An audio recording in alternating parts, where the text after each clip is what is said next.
Hello नमस्कार। मैं doctor Surendra खंसली ज्योतिष आचार्य आज ज्योतिष की श्रृंखला में आप सभी लोगों का स्वागत करता हूं। दोस्तों, आज बात करेंगे हम तुला राशि की, लिब्रा साइन की। और लिब्रा साइन में ये देखेंगे कि जो ग्रह गोचर की स्थिति है वो कैसे प्रभावित कर रही है। साथ साथ में ये देखेंगे कि कौन से सुझाव इस समय तुला राशि वालों को अपने ध्यान में रखना है। कई सारा जो गोचर है उसमें जो मुख्य रूप से सूर्य का गोचर है ये नीच राशि में, तुला राशि में चल रहा है इस समय। और साथ साथ में जो मंगल हैं वो भी नीच राशि में इस समय चल रहे हैं। इन दोनों का प्रभाव तो है ही, साथ साथ में ये देखेंगे कि जो शनि है, शनि का जो चतुर्थ भाव में आप तुला राशि से ठीक चतुर्थ भाव में जो पंचम हाउस में जो शनि का गोचर है वो बड़ा महत्वपूर्ण इस समय है। वो चतुर्थेश होकर के पंचम में इस समय बैठे हुए हैं, जो कि महत्वपूर्ण गोचर इस समय शनि का भी माना जा रहा है तुला राशि वालों के लिए। चलिए एक एक करके शुरू करते हैं। सबसे पहले मैं आपको बताना चाहूंगा कि तुला राशि एक वायु तत्व की राशि है। तो वायु तत्व की राशि होने से इस राशि के लोगों में इंट्यूशन पावर बहुत अच्छी होती है। और ये लोग ये समझ लेते हैं जो आने वाली जो परिस्थिति है, जो आने वाला समय है उसको भांपने की इनमें बहुत अच्छी इंट्यूशन पावर होती है। मैं आपको बताना चाहूँगा कि ये राशि वाले कई बार बहुत ज्ञान की बातें करते हैं और कभी-कभार जो है ये उस शुक्र के प्रभाव से कभी-कभी बहुत विचलित भी हो जाते हैं, क्योंकि इनके जो गुप्त शत्रु इनके काफ़ी होते हैं तुला राशि वालों के। चलिए शुरू करते हैं और सबसे पहले जो केतु का गोचर है उसके बारे में बात करते हैं। केतु तुला राशि के ठीक जो है 12वें हाउस में गोचर कर रहा है। जो 12th हाउस है वो हमारा एक्सपेंडिचर का है। 12th हाउस हमारे खर्चे का होता है। 12th हाउस हमारे हॉस्पिटल्स का होता है। और 12th हाउस से हम ये उन चीज़ों का भी लगाते हैं जिस जो कि हम हमारे अपने व्यक्तित्व को हमारे अपने शरीर को जो प्रभावित करता है वो है 12th हाउस, वो है 12वां हाउस कुंडली का। चलिए अब 12वें हाउस के बारे में बात कर ही ली तो मैं आपको ये बताना चाहूंगा कि वहां पर केतु का गोचर हो रखा है। केतु जो है, राहु और केतु, ये जब समुद्र मंथन हुआ था तो उसमें राहु और केतु की सत्ता सामने आई थी। वो किस तरह से कि जो ऊपर का हिस्सा है वो राहु का है। और राहु जो है हमेशा इच्छाओं को बढ़ाने वाला होता है और कोई भी कार्य करने में कभी भी हिचकता नहीं है, राहु का ये है। उसके साथ साथ में केतु जो है वो उनको हमेशा असंतोष रहता है और असंतोष में वो कई प्रकार की चीजें सोचना और उनके लिए जो है हमेशा विचलित रहना, इस तरह केतु का स्वभाव हो जाता है।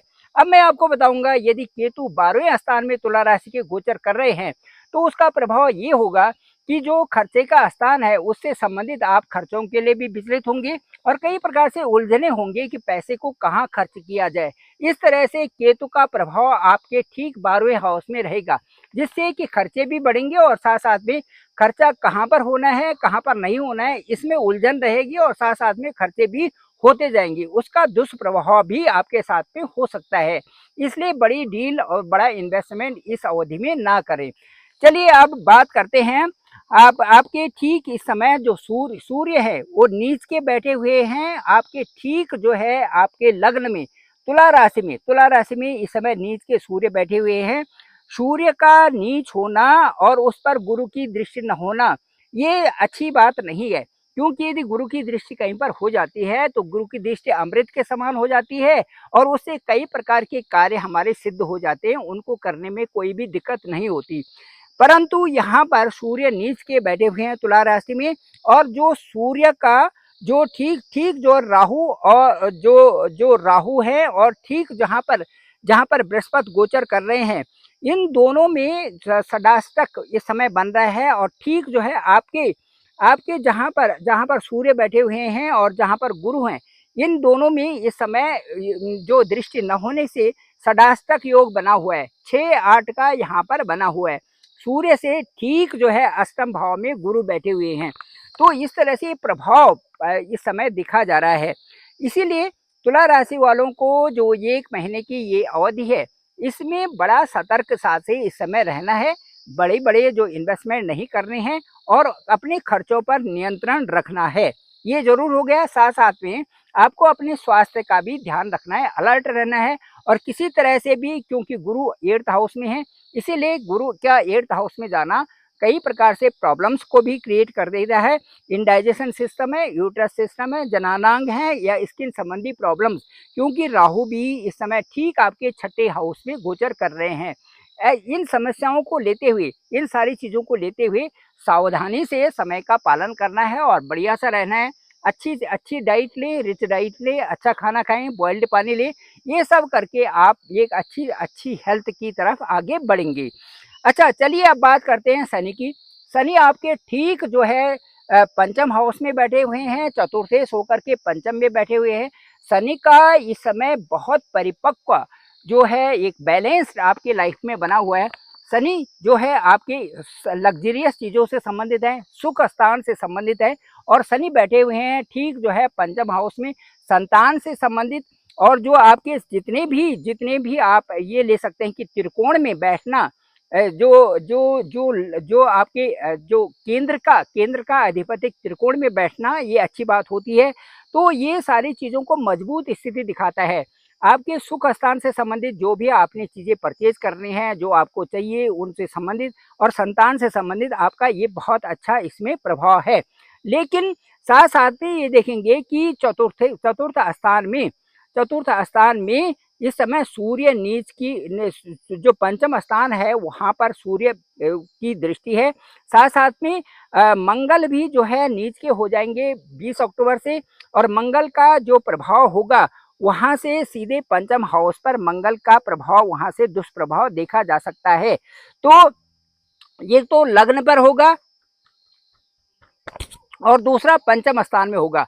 लग्न पर मंगल का प्रभाव, मंगल नीच का प्रभाव ठीक लग्न में होगा, और दूसरा मंगल नीच का प्रभाव आपके सीधे पंचम स्थान पर होगा, जो कि ये कई सारी स्थितियां आपके लिए प्रदर्शित कर रहा है। और इससे जो है थोड़ा सा इस पे गलत प्रभाव पड़ सकता है।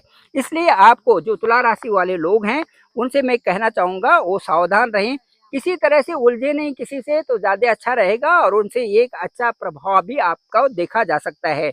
इसके साथ साथ में जो आगे जो मैं बताऊंगा कि जो राहु का गोचर है वो ठीक आपकी राशि से 6ठे स्थान में है, और राहु का यहाँ पर राहु ही एक ऐसे हैं जो 3, 6, 11 में राहु की पोजीशन बहुत अच्छी होती है। और मैं ये बताऊंगा कि राहु अकेले ही इस समय आपकी कुंडली के कई प्रकार से उलझने और अड़चन जो है उनको अकेले ही दूर करने में सक्षम है।